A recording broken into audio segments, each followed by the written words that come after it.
వెనకడిగి ముందుకు సాగదు, సంకల్పం ఒకటే చాలదు, దానికి సమయమే కదరా ఆయుధము.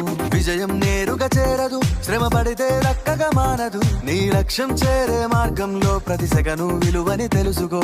ఉన్నోడివా లేనోడివా, ఏ కులం నీదని అడగదు, మంచోడివా చెడ్డోడివా, ఏ మతము నీది అని అడగదు. ప్రేమ చాలి చూపదు, దాక్షిణ్యాలే ఉండవు, ప్రేమ చాలి చూపదు, దాక్షిణ్యాలే ఉండవు. దానికి విలువను ఇస్తే గెలుస్తావు, అది మరిచితే అక్కడే ఆగుతావు. కాలం